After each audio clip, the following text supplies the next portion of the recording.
श्रीगणेशाय नमः। नारद उवाच प्रणम्य शिरसा देवं गौरीपुत्रं विनायकं भक्तावासं स्मरेन्नित्य आयुः कामार्थसाधये।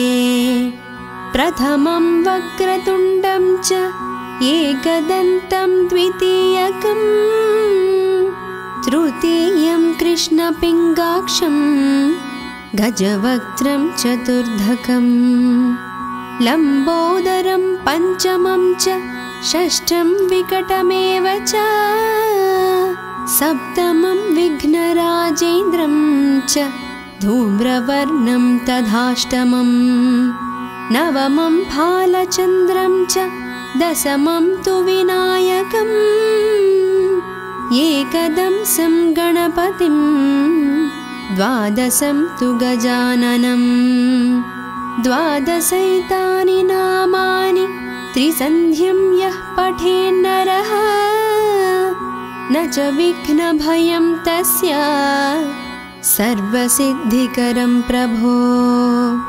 विद्यार्थी लभते विद्यां धानार्थी लभते धनं पुत्रार्थी लभते पुत्रार्मोक्षार्थी लभते गतिं। जपेत् गणपतिस्तोत्रं षड्भिर्मासैः फलं लभेत् संवत्सरेण सिद्धिं च लभते नात्र संशयः। अष्टभ्यो ब्राह्मणेभ्यश्च लिखित्वा यः समर्पयेत् तस्य विद्या भवेत् सर्वा गणेशस्य प्रसादतः। श्रीगणेशाय नमः। नारद उवाच प्रणम्य शिरसा देवं गौरीपुत्रं विनायकं भक्तावासं स्मरेन्नित्य आयुः कामार्थसाधये। प्रथमं वक्रतुण्डं च एकदन्तं द्वितीयकं तृतीयं कृष्णपिङ्गाक्षं गजवक्त्रं चतुर्धकं लम्बोदरं पञ्चमं च षष्ठं विकटमेव च सप्तमं विघ्नराजेन्द्रं च धूम्रवर्णं तथाष्टमं नवमं भालचन्द्रं च दशमं तु विनायकम् एकदंसं गणपतिं द्वादशं तु गजाननं द्वादशैतानि नामानि त्रिसन्ध्यं यः पठेन्नरः न च विघ्नभयं तस्य सर्वसिद्धिकरं प्रभो। विद्यार्थी लभते विद्यां धानार्थी लभते धनं पुत्रार्थी लभते पुत्रार्मोक्षार्थी लभते गतिं। जपेत् गणपतिस्तोत्रं षड्भिर्मासैः फलं लभेत् संवत्सरेण सिद्धिं च लभते नात्र संशयः। अष्टभ्यो ब्राह्मणेभ्यश्च लिखित्वा यः समर्पयेत् तस्य विद्या भवेत् सर्वा गणेशस्य प्रसादतः। श्रीगणेशाय नमः। नारद उवाच प्रणम्य शिरसा देवं गौरीपुत्रं विनायकं भक्तावासं स्मरेन्नित्य आयुः कामार्थसाधये। प्रथमं वक्रतुण्डं च एकदन्तं द्वितीयकं तृतीयं कृष्णपिङ्गाक्षं गजवक्त्रं चतुर्धकं लम्बोदरं पञ्चमं च षष्ठं विकटमेव च सप्तमं विघ्नराजेन्द्रं च धूम्रवर्णं तथाष्टमं नवमं फालचन्द्रं च दशमं तु विनायकम् एकदंसं गणपतिं द्वादशं तु गजाननं द्वादशैतानि नामानि त्रिसन्ध्यं यः पठेन्नरः न च विघ्नभयं तस्य सर्वसिद्धिकरं प्रभो विद्यार्थी लभते विद्यां दानार्थी लभते धनम् पुत्रार्थी लभते पुत्रार्मोक्षार्थी लभते गतिम् जपेत् गणपतिस्तोत्रं षड्भिर्मासैः फलं लभेत् संवत्सरेण सिद्धिं च लभते नात्र संशयः अष्टभ्यो ब्राह्मणेभ्यश्च लिखित्वा यः समर्पयेत् तस्य विद्या भवेत् सर्वा गणेशस्य प्रसादतः। श्रीगणेशाय नमः। नारद उवाच प्रणम्य शिरसा देवं गौरीपुत्रं विनायकं भक्तावासं स्मरेन्नित्य आयुः कामार्थसाधये प्रथमं वक्रतुण्डं च एकदन्तं द्वितीयकम् तृतीयं कृष्णपिङ्गाक्षं गजवक्त्रं चतुर्धकं लम्बोदरं पञ्चमं च षष्ठं विकटमेव च सप्तमं विघ्नराजेन्द्रं च धूम्रवर्णं तथाष्टमं नवमं फालचन्द्रं च दशमं तु विनायकम् एकदंसं गणपतिं द्वादशं तु गजाननं द्वादशैतानि नामानि त्रिसन्ध्यं यः पठेन्नरः न च विघ्नभयं तस्य सर्वसिद्धिकरं प्रभो विद्यार्थी लभते विद्यां दानार्थी लभते धनम् पुत्रार्थी लभते पुत्रार्मोक्षार्थी लभते गतिम् जपेत् गणपतिस्तोत्रं षड्भिर्मासैः फलं लभेत् संवत्सरेण सिद्धिं च लभते नात्र संशयः अष्टभ्यो ब्राह्मणेभ्यश्च लिखित्वा यः समर्पयेत् तस्य विद्या भवेत् सर्वा गणेशस्य प्रसादतः। श्रीगणेशाय नमः। नारद उवाच प्रणम्य शिरसा देवं गौरीपुत्रं विनायकं भक्तावासं स्मरेन्नित्य आयुः कामार्थसाधये प्रथमं वक्रतुण्डं च एकदन्तं द्वितीयकम् तृतीयं कृष्णपिङ्गाक्षं गजवक्त्रं चतुर्धकं लम्बोदरं पञ्चमं च षष्ठं विकटमेव च सप्तमं विघ्नराजेन्द्रं च धूम्रवर्णं तथाष्टमं नवमं फालचन्द्रं च दशमं तु विनायकम् एकदंसं गणपतिं द्वादशं तु गजाननं द्वादशैतानि नामानि त्रिसन्ध्यं यः पठेन्नरः न च विघ्नभयं तस्य सर्वसिद्धिकरं प्रभो विद्यार्थी लभते विद्यां दानार्थी लभते धनं पुत्रार्थी लभते पुत्रार्मोक्षार्थी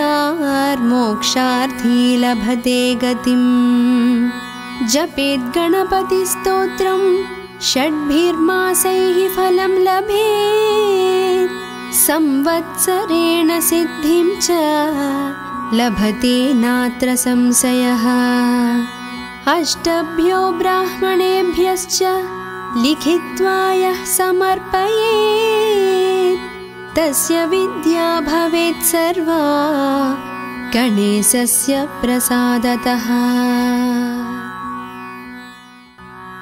श्रीगणेशाय नमः। नारद उवाच प्रणम्य शिरसा देवं गौरीपुत्रं विनायकं भक्तावासं स्मरेन्नित्य आयुः कामार्थसाधये प्रथमं वक्रतुण्डं च एकदन्तं द्वितीयकं तृतीयं कृष्णपिङ्गाक्षं गजवक्त्रं चतुर्धकं लम्बोदरं पञ्चमं च षष्ठं विकटमेव च सप्तमं विघ्नराजेन्द्रं च धूम्रवर्णं तथाष्टमं नवमं फालचन्द्रं च दशमं तु विनायकम् एकदंसं गणपतिं द्वादशं तु गजाननं द्वादशैतानि नामानि त्रिसन्ध्यं यः पठेन्नरः न च विघ्नभयं तस्य सर्वसिद्धिकरं प्रभो विद्यार्थी लभते विद्यां दानार्थी लभते धनं पुत्रार्थी लभते पुत्रार्मोक्षार्थी लभते गतिम् जपेत् गणपतिस्तोत्रं षड्भिर्मासैः फलं लभेत् संवत्सरेण सिद्धिं च लभते नात्र संशयः अष्टभ्यो ब्राह्मणेभ्यश्च लिखित्वा यः समर्पयेत् तस्य विद्या भवेत् सर्वा गणेशस्य प्रसादतः। श्रीगणेशाय नमः। नारद उवाच प्रणम्य शिरसा देवं गौरीपुत्रं विनायकं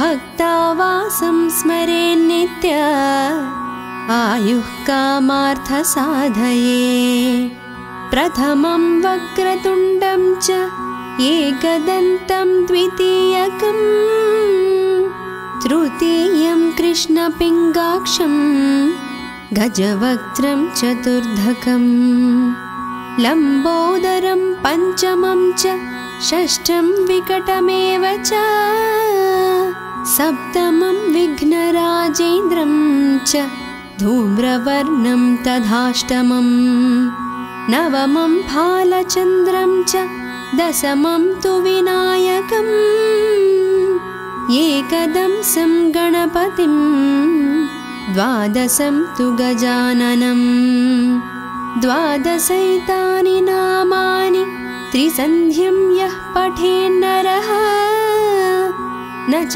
विघ्नभयं तस्य सर्वसिद्धिकरं प्रभो विद्यार्थी लभते विद्यां दानार्थी लभते धनं पुत्रार्थी लभते पुत्रार्मोक्षार्थी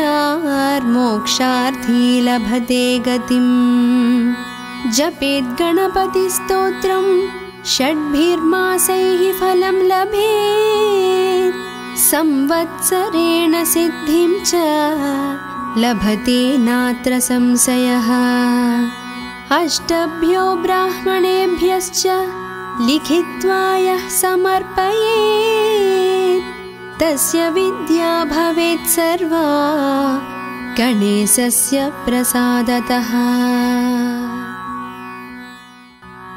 श्रीगणेशाय नमः। नारद उवाच प्रणम्य शिरसा देवं गौरीपुत्रं विनायकं भक्तावासं स्मरेन्नित्य आयुः कामार्थसाधये। प्रथमं वक्रतुण्डं च एकदन्तं द्वितीयकं तृतीयं कृष्णपिङ्गाक्षं गजवक्त्रं चतुर्धकं लम्बोदरं पञ्चमं च षष्ठं विकटमेव च सप्तमं विघ्नराजेन्द्रं च धूम्रवर्णं तथाष्टमं नवमं भालचन्द्रं च दशमं तु विनायकम् एकदंसं गणपतिं द्वादशं तु गजाननं द्वादशैतानि नामानि त्रिसन्ध्यं यः पठेन्नरः न च विघ्नभयं तस्य सर्वसिद्धिकरं प्रभो। विद्यार्थी लभते विद्यां दानार्थी लभते धनं पुत्रार्थी लभते पुत्रार्मोक्षार्थी लभते गतिं। जपेत् गणपतिस्तोत्रं षड्भिर्मासैः फलं लभेत् संवत्सरेण सिद्धिं च लभते नात्र संशयः। अष्टभ्यो ब्राह्मणेभ्यश्च लिखित्वा यः समर्पयेत् तस्य विद्या भवेत् सर्वा गणेशस्य प्रसादतः। श्रीगणेशाय नमः। नारद उवाच प्रणम्य शिरसा देवं गौरीपुत्रं विनायकं भक्तावासं स्मरेन्नित्य आयुः कामार्थसाधये।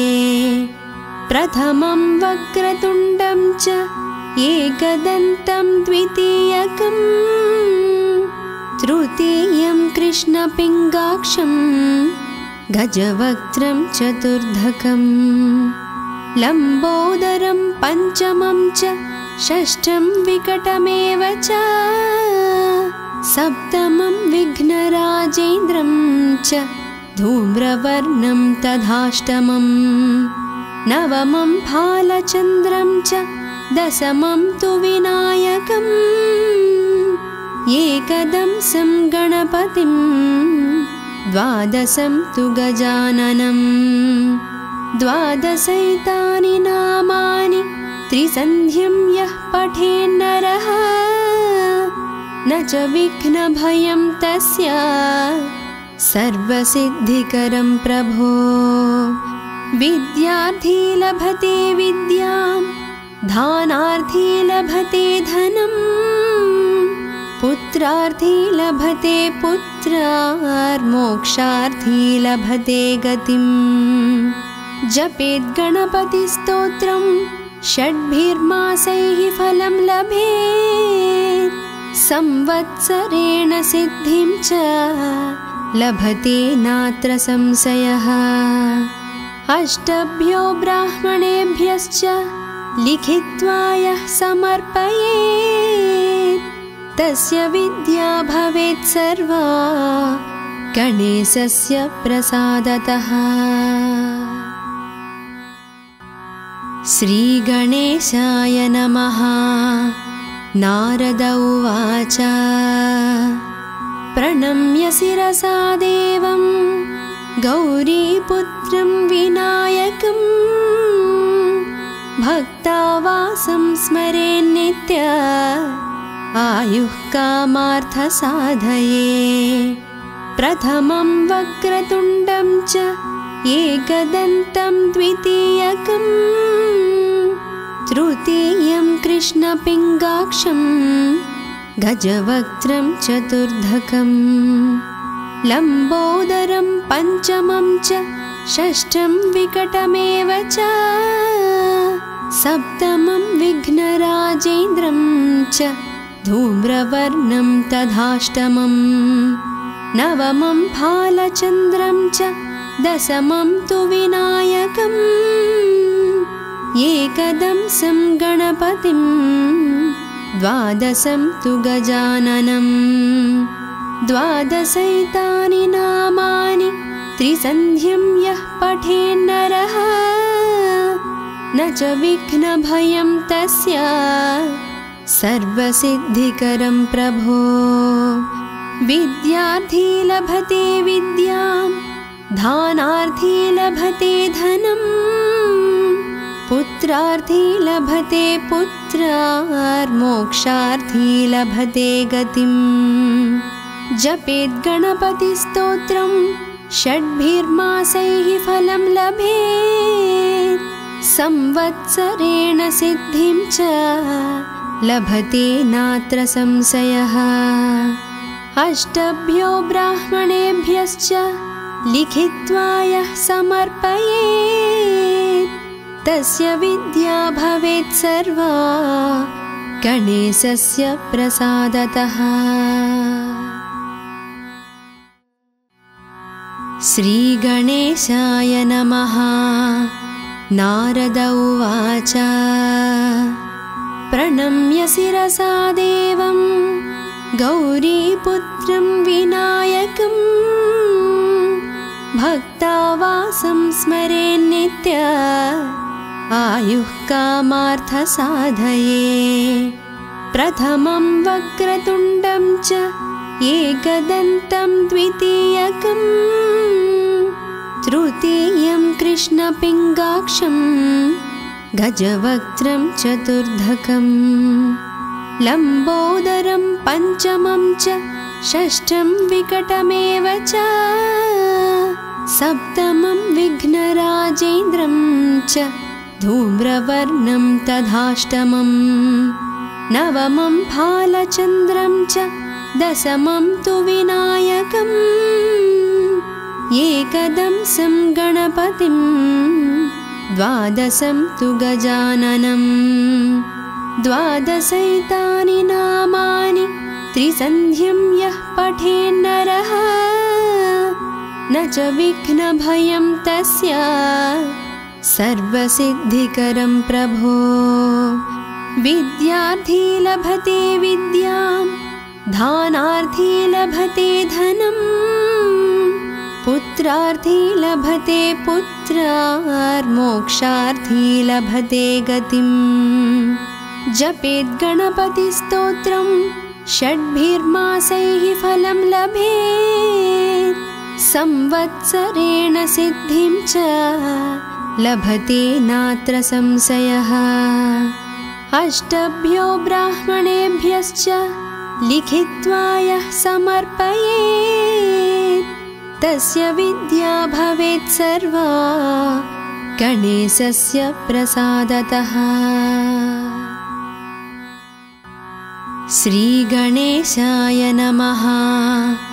नारद उवाच प्रणम्य शिरसा देवं गौरीपुत्रं विनायकं भक्तावासं स्मरेन्नित्य आयुः कामार्थसाधये प्रथमं वक्रतुण्डं च एकदन्तं द्वितीयकं तृतीयं कृष्णपिङ्गाक्षं गजवक्त्रं चतुर्धकं लम्बोदरं पञ्चमं च षष्ठं विकटमेव च सप्तमं विघ्नराजेन्द्रं च धूम्रवर्णं तथाष्टमं नवमं फालचन्द्रं च दशमं तु विनायकम् एकदंसं गणपतिं द्वादशं तु गजाननं द्वादशैतानि नामानि त्रिसन्ध्यं यः पठेन्नरः न च विघ्नभयं तस्य सर्वसिद्धिकरं प्रभो। विद्यार्थी लभते विद्यां, दानार्थी लभते धनं, पुत्रार्थी लभते पुत्रार्, मोक्षार्थी लभते गतिम्। जपेत् गणपतिस्तोत्रं षड्भिर्मासैः फलं लभेत्, संवत्सरेण सिद्धिं च लभते नात्र संशयः। अष्टभ्यो ब्राह्मणेभ्यश्च लिखित्वा यः समर्पयेत्, तस्य विद्या भवेत् सर्वा गणेशस्य प्रसादतः। श्रीगणेशाय नमः। नारद उवाच प्रणम्य शिरसा देवं गौरीपुत्रं विनायकं, भक्तावासं स्मरेन्नित्य आयुः कामार्थसाधये। प्रथमं वक्रतुण्डं च एकदन्तं द्वितीयकं, तृतीयं कृष्णपिङ्गाक्षं गजवक्त्रं चतुर्धकं, लम्बोदरं पञ्चमं च षष्ठं विकटमेव च, सप्तमं विघ्नराजेन्द्रं च धूम्रवर्णं तथाष्टमं, नवमं भालचन्द्रं च दशमं तु विनायकम्, एकदंसं गणपतिं द्वादशं तु गजाननं। द्वादशैतानि नामानि त्रिसन्ध्यं यः पठेन्नरः, न च विघ्नभयं तस्य सर्वसिद्धिकरं प्रभो। विद्यार्थी लभते विद्यां, दानार्थी लभते धनं, पुत्रार्थी लभते पुत्रार्, मोक्षार्थी लभते गतिम्। जपेत् गणपतिस्तोत्रं षड्भिर्मासैः फलं लभेत्, संवत्सरेण सिद्धिं च लभते नात्र संशयः। अष्टभ्यो ब्राह्मणेभ्यश्च लिखित्वा यः समर्पयेत्, तस्य विद्या भवेत् सर्वा गणेशस्य प्रसादतः। श्रीगणेशाय नमः। नारद उवाच प्रणम्य शिरसा देवं गौरीपुत्रं विनायकं, भक्तावासं स्मरेन्नित्य आयुः कामार्थसाधये।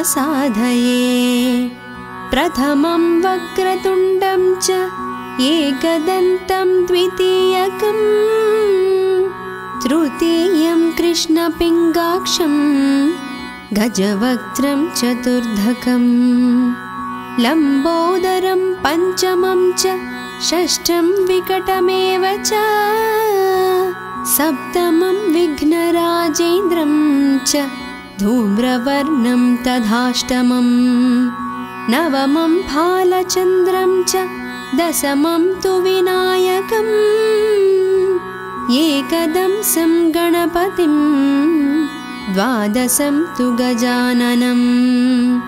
द्वादशैतानि नामानि त्रिसन्ध्यं यः पठेन्नरः, न च विघ्नभयं तस्य सर्वसिद्धिकरं प्रभो।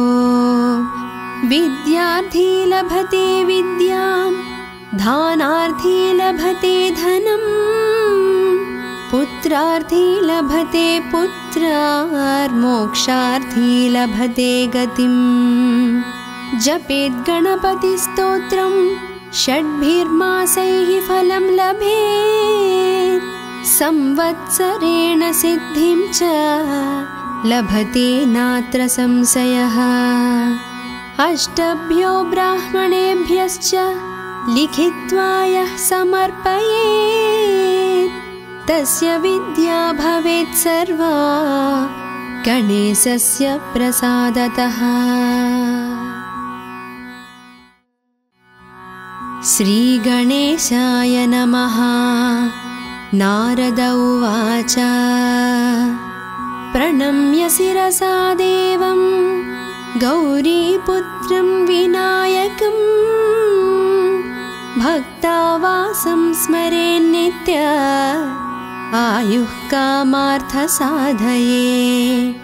प्रथमं वक्रतुण्डं च एकदन्तं द्वितीयकं तृतीयं कृष्णपिङ्गाक्षं गजवक्त्रं चतुर्धकं लम्बोदरं पञ्चमं च षष्ठं विकटमेव च सप्तमं विघ्नराजेन्द्रं च धूम्रवर्णं तथाष्टमं नवमं फालचन्द्रं च दशमं तु विनायकम् एकदंसं गणपतिं द्वादशं तु गजाननं द्वादशैतानि नामानि त्रिसन्ध्यं यः पठेन्नरः न च विघ्नभयं तस्य सर्वसिद्धिकरं प्रभो। विद्यार्थी लभते विद्यां दानार्थी लभते धनं पुत्रार्थी लभते पुत्रार्मोक्षार्थी लभते गतिं। जपेत् गणपतिस्तोत्रं षड्भिर्मासैः फलं लभेत् संवत्सरेण सिद्धिं च लभते नात्र संशयः। अष्टभ्यो ब्राह्मणेभ्यश्च लिखित्वा यः समर्पयेत् तस्य विद्या भवेत् सर्वा गणेशस्य प्रसादतः। श्रीगणेशाय नमः। नारद उवाच प्रणम्य शिरसा देवं गौरीपुत्रं विनायकं भक्तावासं स्मरेन्नित्य आयुः कामार्थसाधये। प्रथमं वक्रतुण्डं च एकदन्तं द्वितीयकं तृतीयं कृष्णपिङ्गाक्षं गजवक्त्रं चतुर्धकं लम्बोदरं पञ्चमं च षष्ठं विकटमेव च सप्तमं विघ्नराजेन्द्रं च धूम्रवर्णं तथाष्टमं नवमं फालचन्द्रं च दशमं तु विनायकम् एकदंसं गणपतिं द्वादशं तु गजाननं द्वादशैतानि नामानि त्रिसन्ध्यं यः पठेन्नरः न च विघ्नभयं तस्य सर्वसिद्धिकरं प्रभो। विद्यार्थी लभते विद्यां दानार्थी लभते धनं पुत्रार्थी लभते पुत्रार्मोक्षार्थी लभते गतिं। जपेत् गणपतिस्तोत्रं षड्भिर्मासैः फलं लभेत् संवत्सरेण सिद्धिं च लभते नात्र संशयः। अष्टभ्यो ब्राह्मणेभ्यश्च लिखित्वा यः समर्पयेत् तस्य विद्या भवेत् सर्वा गणेशस्य प्रसादतः।